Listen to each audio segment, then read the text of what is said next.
are doing a special Q&A session as promised. My name's Marcy and this is Creators Call Shop if you are new with me for the first time. If you're not, welcome back. I want to thank everybody that entered their questions and gave me questions to answer for this session. We have about 30 questions total, so what I'm going to do is divide it into two separate sessions. You're going to see part of it today, and then next week the second half will air, and that's just so we can stay within our time limits and so I don't bore you all to death. I have my daughter Camille here helping me film, and she's going to be asking the questions. You will hear her voice off screen, and then I will answer them. I will try to be expedient. Okay, let's take it away. Miss Camille, what's our first question? All right, first question. What got you into crafting? What got me into crafting? Well, as I have reflected on this question, I've actually always done something all my life. My mom enrolled me when I was little, about age 8 I think I was. She enrolled me in some classes at the art gallery, and so I learned to do pottery and tie-dyeing. I took a class. I tried to learn how to draw and found out that I really can't, so that was good. That was good education. Then as I got older, when I was about 9, I enrolled in 4-H, so I learned how to do sewing and cooking. And then along the way, I also did some macrame, and then I did a few other categories that were not craft related, like cats and money management, those kinds of things. But I've always done something that's kind of crafty, and for a long time that was sewing. I think sewing and cooking, I learned those because I wanted to, but partly because I think societally at that time it was a more acceptable way of crafting. As I got older, and scrapbooking became a phenomenon. I had always kept an album with pictures and always a scrapbook with memorabilia in it, and those two things were able to be combined in that craft, so I kind of switched over to paper crafting. But I've always done something somewhat crafty, and I've begun to realize over the last couple of years that it's always something that involves me working with my hands, and so that's the kind of crafting I do, but I've always done something along those lines ever since I was little. How has your crafting evolved over the years? My crafting over the years, for a long time it was pretty much just the sewing and cooking aspects.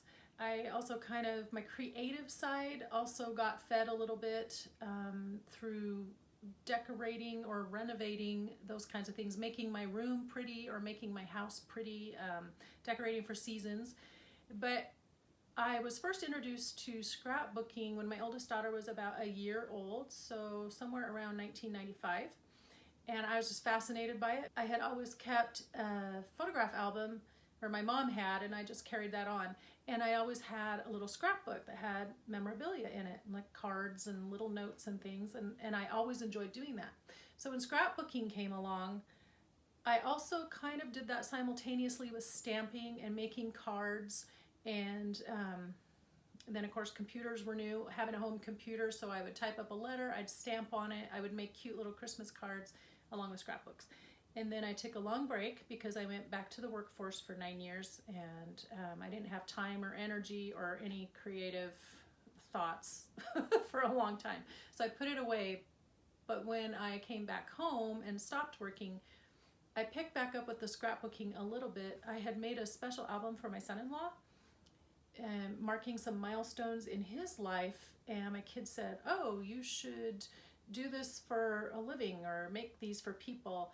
And as I began to kind of explore that a little bit, I found YouTube videos, and then that kind of led me into mini albums. So I did mini albums for a year or two, and then just through surfing the videos and recommendations in YouTube, then it came up to junk journals, and once I started watching about junk journals, I really got hooked. I didn't do it for a long time. I didn't watch those because I didn't like the name junk journal, but when I learned what it really was, it's a lot looser, and I could be a little more free with what I wanted to make and less structured than it was with the mini albums. So most of my evolution of crafting has been in the paper crafting category. What is your favorite fabric to craft with? My favorite fabric to craft with? Well, anything pretty, but As far as textures and stuff, I tend to stick with cottons. I'm not a big knit kind of girl, like polyester knit. I do like some of the heavier fabrics, like brocades and tapestries and that kind of thing, but primarily I just stick with anything that's a cotton blend that is easy to sew. And most everything that I use in my journals and things is from the thrift store. So it's very fun. All right. How did you become a Christian? I became a Christian. The how. It's an interesting way to word it. But I grew up going to church. But I had learned over the last year or so that my mom actually was not a Christian when she was taking me to church. But I grew up from infancy at church on Sundays. She became a Christian when I was probably around 7 years old. And I didn't know that for the longest time. That's something that's recent to me. But I had always been in the church environment. So when I was 8, we switched from a church. It was the First Christian Church of Boise, and it was the Christian church denomination. But after my mom became a Christian, we began to attend a non-denominational Bible church. And it was there that I became a Christian when I was 8 years old. I went to children's church, and they would always tell the story and sing the song. And I think just about every week they would ask if anyone wanted to ask Jesus into their heart. And I remember that specific Sunday, and I remember being 8 years old. The sun was coming in the window. We were down in the basement, and they gave the invitation. And I remember feeling a sense of urgency and just kind of this impression that this is too important to wait. Do not wait. Don't put this off. And so I prayed my prayer in Sunday school or in children's church. And then they asked at the end of that for everyone to go aside into a little room that had prayed the prayer. And I was too scared to go, so I never went. But I know now as an adult that what they were doing was encouraging you how to live your Christian life and to read your Bible and to do your daily devotions and things like that. So I did become a Christian when I was 8. And then shortly after that, in 4th grade, when I was 9 years old, I began attending a private Christian school here in town. And I attended that until the grades ran out. And then I went back to public school for a while, and then I went to Christian college. So my Christian faith has always just been there. I just always remember it being part of my life, but I had a definite moment of a personal decision when I was 8 years old. What is your favorite book of the Bible? My favorite book of the Bible is Ecclesiastes. Why? And the reason for that, I'm not sure that there's really a very good one, other than I've always been drawn to the wisdom literature and to the idea that Solomon sought after wisdom, and I always liked that thought. But Ecclesiastes has a lot of just practical life experience and practical wisdom for every day. I just have always liked it. That's just been one of my favorite books. It's a good book. It's a good book. Talks a lot about how your life is finite on Yes, this earth. the You should finite, make the best of your Yes. life that you have. the fleetingness of life, Yes. and how best to live life. But I really feel like he was going through a major depression at that point in his life. As you read it, you kind of get that sense that he was really questioning the point of his life. Mm-hmm. And at the end of it all, it comes back to love God, enjoy your life. And I like that message, I guess. Do you have any words of wisdom for young Christians in this day and time? In this day and time, well, I guess my first response to that would be, when we say in this day and time, there's kind of that implication that things are way worse now. I don't necessarily agree with that. I think we've all had hurdles and things that we have to face, but the pressures of society and culture are different. So as far as being a young Christian or a new Christian or even a growing active Christian, I would say, what was your motivation for becoming a Christian? Why do you follow Christ? What is your overarching passion, and why do you pursue that? Because Scripture is very clear in how it talks about pursuing God and pursuing a relationship with Christ, but also that once you've become a Christian, you are not your own. You're not yours anymore.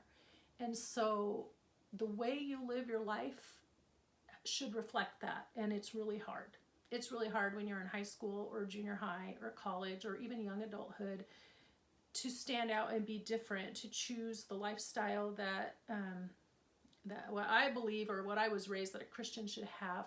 But there are just lots of ways that we live our Christian lives that aren't necessarily set apart or different. So I guess my main thing would be, how are you going to live set apart? And are you going to do the same things that everybody else is doing because culture has said it's okay? But does that make you different then? And are you different for Jesus because you represent him now? You don't represent yourself. And I guess I've always had that drilled into me growing up in my youth groups. And then later when I went to college, we were called the ambassadors. And so the ambassadors for Christ, you're never representing yourself. As a Christian, you are always representing Christ. So I guess my wisdom for that would be, when you go and as you live your life every day, are you representing Christ in the best way possible? Have you always lived in Idaho? I have always lived in Idaho. I was born in Boise and lived in the Boise area pretty much all my life, except for 3 years where I went to college in Portland. And I've always been open to the idea of living elsewhere. It just hasn't really worked out that way. We've gone where life has led us, and it has not led us away from the Treasure Valley, really. I don't live in Boise anymore, but I live in the general area. And as I've gotten older, I'm kind of happy now to be in Idaho. And when I was little, I hated it because nobody knew where it was, and a lot of misconceptions about what living in Idaho is like. And so I didn't like it. I felt like we were really cut off from the rest of the world, but I don't feel like that anymore. We've got electricity and the internet now, so we're doing pretty well. And that was sarcasm. We're doing okay. We keep up with the rest of the world pretty well. And as I travel, the more I just really enjoy where I live. But I've always lived in Idaho, and I would love to retire to Scotland. How are you settling into your newly renovated house? We are settling in very well. Our renovation drug on a little bit longer than we wanted, and so it was kind of frustrating there for a bit, feeling like I couldn't ever actually fully move in. And as you know, it bumped right up against my friend coming to visit mid-October, and she actually helped me get some things put back in the cabinets and things. The main thing was the kitchen, and until I could settle into my kitchen, I didn't feel 100% at home. And I still feel like I'm learning my way around that just a little bit, because we've really only had outlets in our kitchen for about 6 weeks, operating, functioning kitchen. And then for a lot of that, now I've been restricted with my eyes, so I haven't actually been the one cooking in my kitchen. But we've gotten some new furniture, we've gotten rugs, I've changed drapes. It's just feeling a lot more homey now, and we're loving it. Was renovating worth the hassles? Yes, I think renovating was worth the hassle, although it was a little bit more hassle than we expected. And we've done 2 other renovations prior to this, so we weren't newbies going in. But we love the benefits that have been added, the lighting. A lot of places we went ahead and had them paint because we were in process of changing over the paint color on our walls. And we just went ahead and hired a lot of that done, so we didn't have to do it. I would say the main thing is getting our kitchen lighter and brighter, and just loving how we have so much better functionality in the space in there. So definitely worth the hassles. How did you meet your husband? How did I meet my husband? Well, I met my husband actually at church through a mutual friend. And we have 2 different stories about our initial meeting. But my first meeting, when I remember meeting him, our friend, his name was Mark, and he introduced Tom to me. And my first thought was, he's too short. And so I just like, hi, Tom, and then I moved on. But so this thing about short guys. But I married him in the end, so I guess I got over that. We also were in the same college group then for a while, and that's where he really remembers meeting me, was through Wednesday nights at our college group. And I had this pair of red plaid pants that I loved, and I had made them myself. So I wear those a lot with my red sweater, and I love that outfit. I totally rock that outfit. But that's where he remembers seeing me, was in the red plaid pants. What was the catalyst that made you start doing videos? The catalyst that made me do my videos, two-pronged catalyst. First, my daughter, who's sitting here helping me, said, if you want to promote your Etsy shop, you need to be on YouTube. And I said, no, that's scary. So I started uploading to Facebook first, which are some of the videos that you've been watching over the last few weeks. But it became very apparent over time that YouTube is the way to go. So I switched over to YouTube and I've tried to be consistent with that with my weekly uploads. So that was the main catalyst, but really the primary impetus for all of that was because I had my Etsy shop where I was trying to sell handmade things, and I was trying to figure out how to get noticed, and over time that became increasingly obvious that YouTube is really the best way to do that. How did your family and friends respond to your decision to start a crafting YouTube? Well, a lot of them still don't know that I have one. So, interestingly, because I just read a comment recently on somebody else's video about that, like how a lot of their friends and family don't really know that they do it. And I think it's because when we have a YouTube channel, whatever your niche or your subject is, you're primarily connecting with the people in that niche, but that does not translate to the people that are around you in your life. So for a long time, I just didn't mention it. I was just kind of doing it. But yeah, the ones who know have been supportive. And of course, my daughter, who got me started here, was the one that was very supportive. Both my kids are supportive. My husband's supportive, but he doesn't understand it. He's like, oh, that's a good thing for you to do, but not really understanding what it involves. So he's supportive to the extent that he understands I think why I'm doing it. Now that your subscribers have grown a lot, shout out to Mom for being amazing and having 1,000 subscribers. He's really started to see the benefit in what you're doing, and how you're able to reach people, and how this is a witness for you to other people, to a degree, and a way to connect with other people. A way to connect. Yeah. As I was filming our renovation, because I still have those videos to put together and put on my other channel that I have talked about,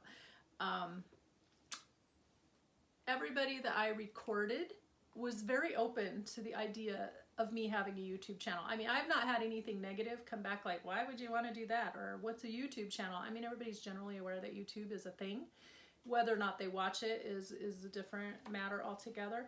But for the most part, when I have mentioned it, people have been very supportive, and they're like, oh, let's go check that out. Because I would say most of us in our daily lives don't really know a YouTuber. And so it has, I think, a different meaning to those who don't film than it does to those of us who do. Once I got started, now I'm part of this community. So it just feels different on the other side of the YouTube lens, I guess. What are the plans for your Etsy shop going forward? My plans for my Etsy shop, little bit up in the air. So I know I started the YouTube channel for the Etsy shop, and in January, end of January, I'll have been on YouTube for 2 years. However, one thing that I've discovered is that I actually like making the videos more than I enjoy running the shop. So I've tried a lot of things. I've put a lot of things in my shop. Spent a lot of hours on the back end with photographs, descriptions, tags, and all the stuff you have to do. But it is a lot of work. And for a while there, I actually had 2 Etsy shops. One was selling vintage items that our family owned and passed down to us. And then the other one was for crafting things. And then in July, I have a video out there called Hitting the Reset Button. And that is because I decided to kind of switch focus, and my goal was to clear out my shop. And I ran a big sale, and it was actually supposed to go all the way from July 1 to December 31, 50% off everything.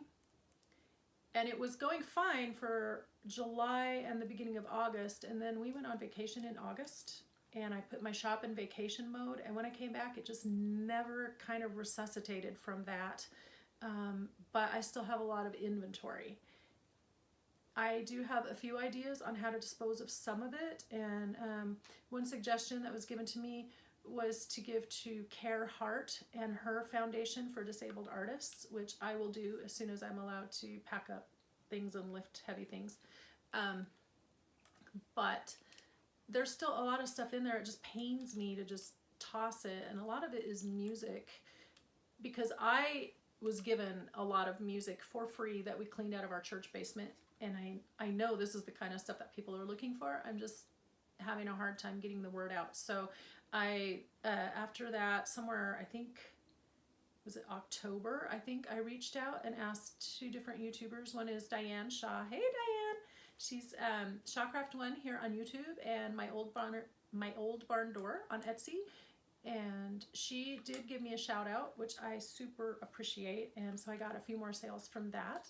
But then I had the whole eye incident. So basically my shop has been back on vacation for the last 5 weeks, and it's going to continue to be in vacation until I decide what to do with it. So I would actually welcome some suggestions or ideas, because I don't want to just chuck it all. And there's a lot of work that went into getting it all ready. I have, you know, music packs and journal kits and napkin packs, and so I'm just really up in the air about what to do with it. Going forward, I don't want it to be my primary emphasis. I want YouTube to be my primary focus, and then I will make my things and put them in my shop, but I don't want to keep a full shop with a full range of products anymore. So my last thing I wanted to talk about today was just the update on my eye. So as of recording this, I'm at 5 weeks post-surgery. I was hoping that I was improving, but this week I overdid it a little bit, and now my eye's yelling at me again. So I don't actually go back and see the doctor for 2 more weeks is my scheduled follow-up. So at that point I'll be 7 weeks after the laser surgery. So until I really know what's going with that, this also goes back to the Etsy question. I just don't want to put my shop open too soon, because I have to be able to still pack orders and ship them off and lift and move things around, and a lot of it's in heavy bins. So I'm just still laying low, and I'm getting really bored. I'm getting very antsy, and so Wednesday night I did some tidying up here in my craft room that was definitely needed. And then I was moving some things around, and yesterday I paid for it because I had a serious pain in my eye socket all day long. So I guess I'm not quite healed as much as I thought. But hopefully that will be done soon, and I'll be back to it. And then at some point we'll do the right eye. He didn't want to do it right away, like I was kind of thinking. So I will follow doctor's advice on that.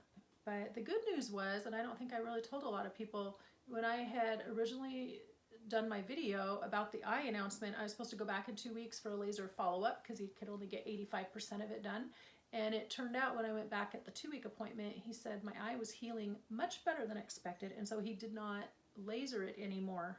So I go back on December 23rd, and we'll see what he says about everything at that point. But that's still a couple weeks out, and then we'll go forward from there. But I'm really itching to make some stuff, and I'm really itching to record some more videos. And I have so many ideas and things that I really want to get done, or projects that I've started over the last couple of years that I really wanted to finish. So that's what's happening with my eye, with the shop, and with me right now. So thanks everyone for tuning in. I just realized I didn't put my little intro thingy at the beginning. That's something else we're working on. My daughter's going to help me do a new introduction for my channel. The other one's kind of out of date now, and then when I had to transfer over from having it be uploaded on my desktop computer to my laptop, one is a Mac and one is Windows, and they don't like to talk to each other very well, so my intro video kind of got messed up in that, and I don't like it now. But anyway, we'll figure all that out, and yeah, that wraps it up for today. I hope everybody got a few of their questions asked this week, and if not, we'll be asking a few more for next week. Hope everyone's December is going well, and that you are getting ready for Christmas, that you're celebrating the season of giving and of our Savior's birth. And until next week, I hope you do something and be creative today. Bye-bye. Did that actually answer the question? Did I completely answer? Okay.